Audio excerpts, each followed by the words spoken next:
Bonjour, bonjour, bonsoir encore. Ça dépend de là où vous vous trouvez.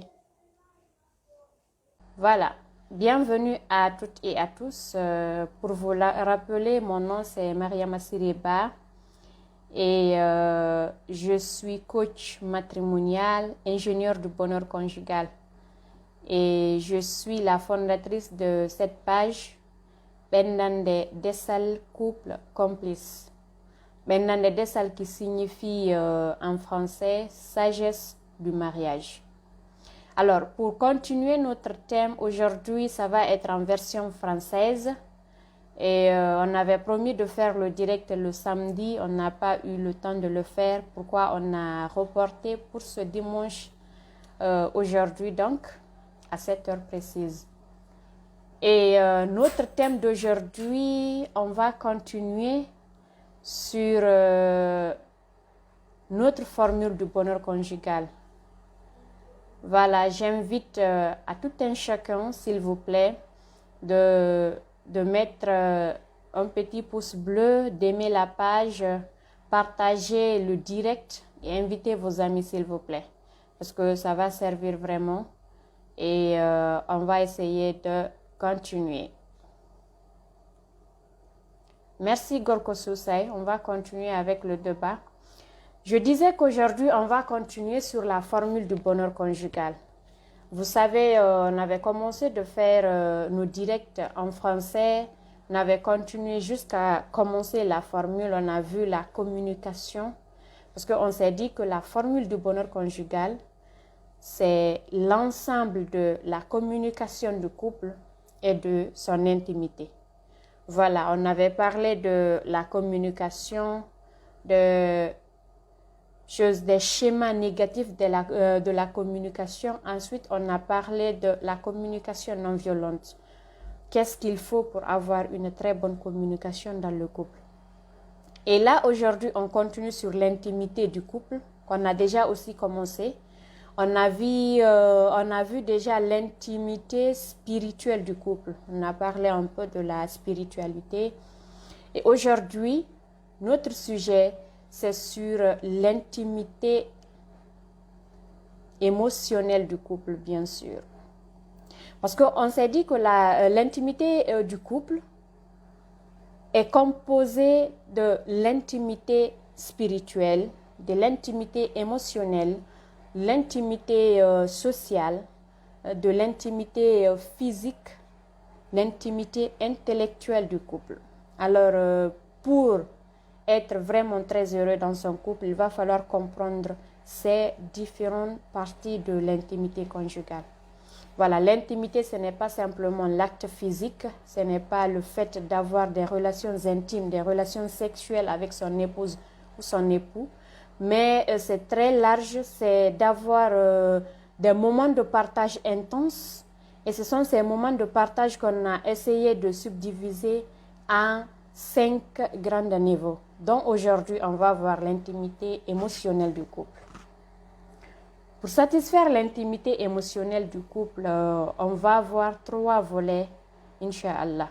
Premièrement, ça va être comment est-ce qu'on va remplir le besoin de l'amour, le besoin d'aimer et d'être aimé.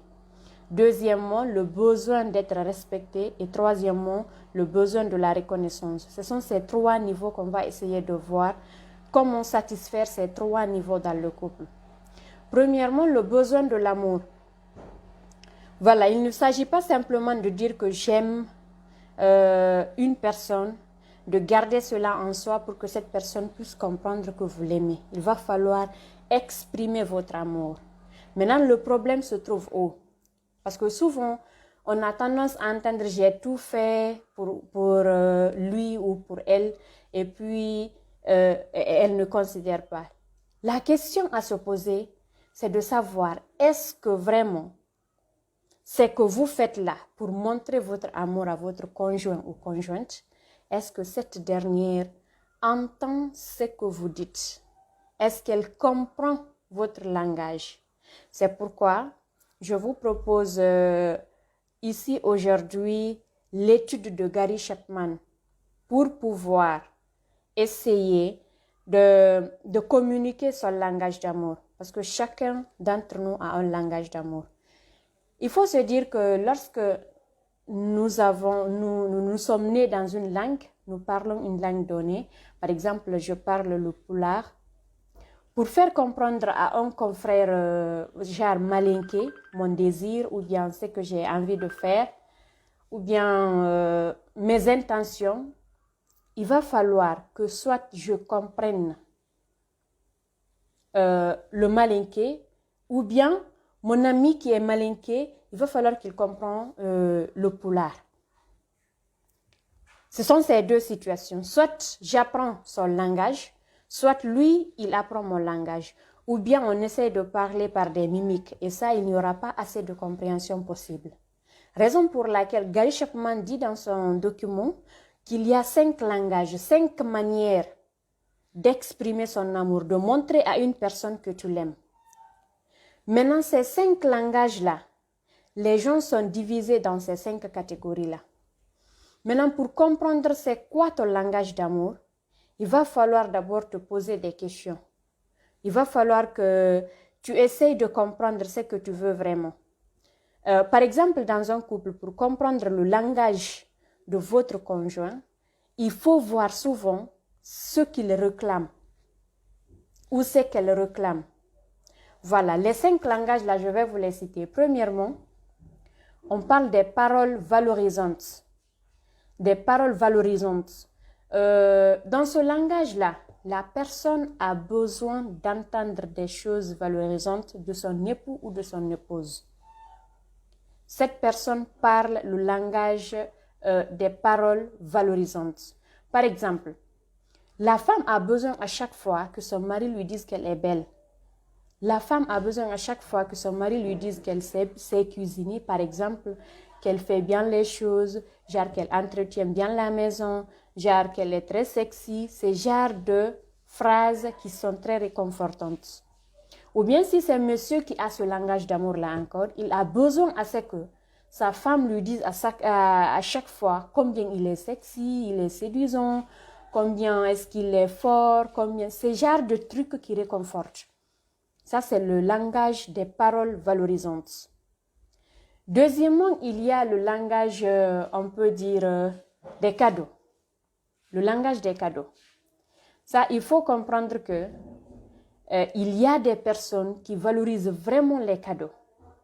À chaque fois que vous lui donnez un cadeau, pour cette personne, vous exprimez votre amour envers elle. Voilà. C'est pourquoi aujourd'hui, il faut faire la différence entre une personne qui est matérialiste et une personne qui parle un langage d'amour des cadeaux. Parce que ça existe vraiment. Donc, cette personne donne vraiment beaucoup d'importance aux cadeaux que vous lui donnez. Madame ou monsieur. Même si ce n'est pas un cadeau aussi colossal comme ça, aussi trop valeureux, un cadeau très simple comme ça, une petite fleur, on peut dire des trucs qui sont simples, mais qui signifient beaucoup pour la personne. Et cette personne-là, tant que vous lui dites des paroles valorisantes, vous qui parlez ce langage d'amour-là, et puis vous ne lui donnez pas des cadeaux, elle va dire que vous ne l'aimez pas parce que vous ne parlez pas son langage d'amour. Vous ne lui montrez pas que vous l'aimez à travers le cadeau qu'elle attend de vous. Et la personne qui a le langage des cadeaux peut donner des cadeaux colossaux à son conjoint ou à sa conjointe, des voitures, des maisons, des voyages, n'importe quoi. Tant que monsieur ou madame n'apprend pas à exprimer le langage d'amour de sa femme ou de son mari, celle-ci ou celui-ci ne va pas comprendre. Parce qu'il va se dire que tout ce que tu fais là, moi, tu ne fais pas ce que je veux. Par exemple, un monsieur peut dire qu'il habille sa femme, qu'il la nourrit très bien, qu'il lui donne des voitures. Et pourquoi à chaque fois cette femme se plaint? Tu ne m'aimes pas. Le monsieur va être étonné. Imaginez-vous, ce sont des choses qui se passent chez nous actuellement et puis qui devraient être vraiment très comprises.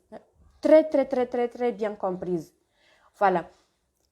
Un monsieur peut donner tellement de cadeaux.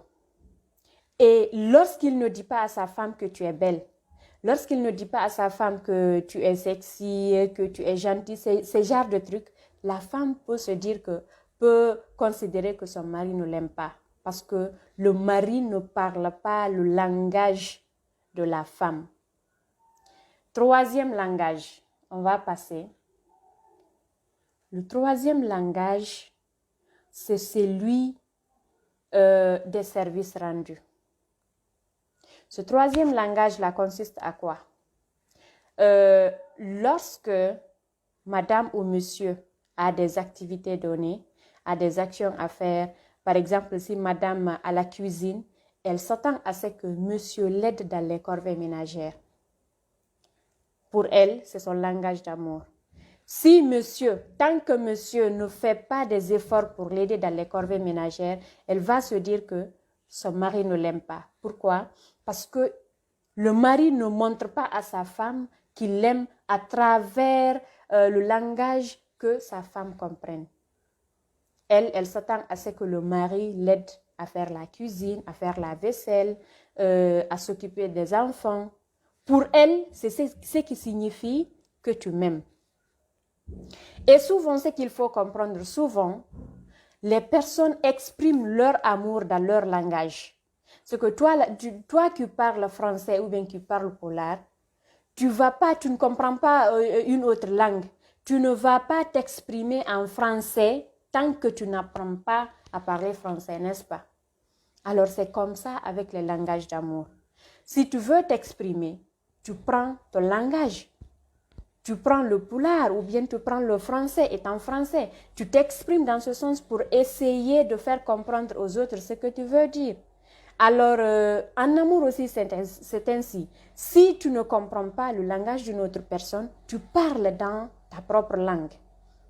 Alors, une personne peut montrer qu'il aime la manière dont cette personne veut que l'autre lui montre de l'amour. Je ne sais pas si vous comprenez. La personne qui comprend le langage des paroles valorisantes s'attend à ce que son conjoint ou sa conjointe lui montre son amour à travers ce langage-là.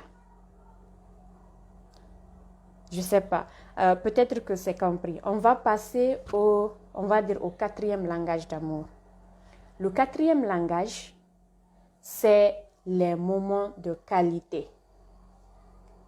Les moments de qualité, c'est lorsque vous laissez tout ce que vous avez à faire, vous donnez votre temps à votre conjoint ou conjointe. Et ce temps-là, vous allez lui consacrer entièrement votre attention. Par exemple, vous pouvez sortir, aller au restaurant, vous pouvez partir pour une balade, vous pouvez même vous asseoir à la maison seul, au salon, mais ces moments de qualité, il s'agit d'avoir des discussions, des causeries et de laisser tout ce qu'il y a à faire. Par exemple, il y a téléphone, on dépose le téléphone par là, les enfants s'endorment, quoi d'autre?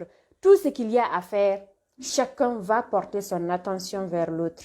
Les moments de qualité. Il y a certaines personnes, ils parlent ce langage d'amour-là.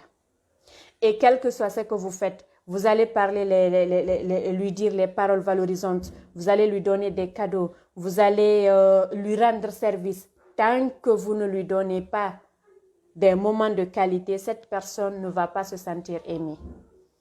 Elle va toujours se plaindre parce qu'il y a un manque. Elle ne vous comprend pas, elle. Cinquième langage d'amour, c'est celui de toucher. Il s'agit des baisers, il s'agit des accolades, il s'agit des bisous, il s'agit des relations sexuelles. Ce sont le cinquième langage d'amour, le toucher. Il y a des personnes, quel que soit ce que vous faites, par exemple, si leur langage d'amour, c'est la sexualité, quel que soit ce que vous faites, si vous ne remplissez pas pleinement cette partie, la personne ne va jamais se sentir aimée. Vous allez beau faire ce que vous avez à faire. Vous allez beau nettoyer la maison, faire la cuisine, s'occuper des enfants. Si la sexualité pour elle, le toucher ou bien les câlins comme ça, si ce n'est pas rempli, elle va se sentir délaissée. Elle va toujours se plaindre. Elle va toujours se plaindre.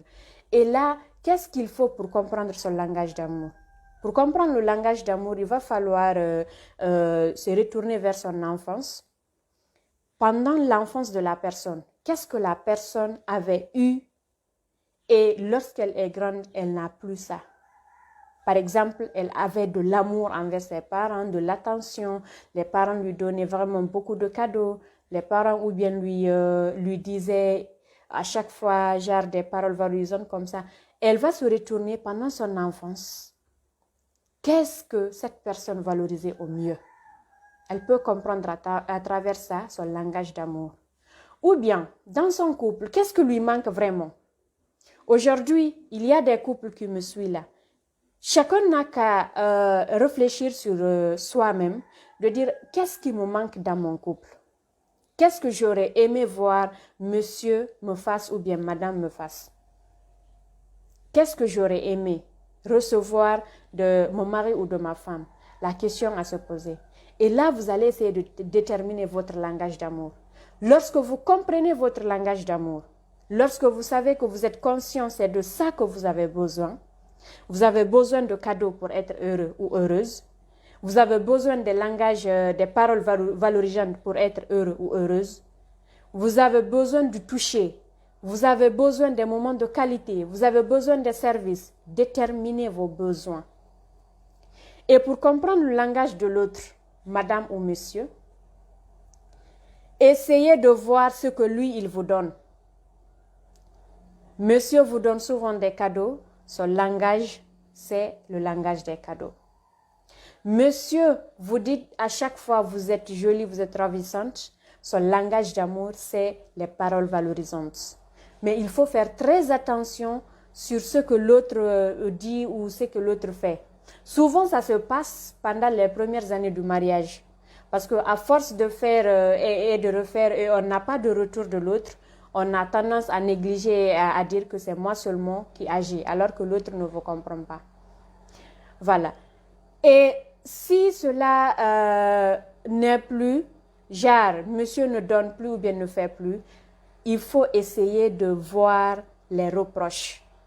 À chaque fois, qu'est-ce qu'il vous reproche ou qu'est-ce qu'elle vous reproche?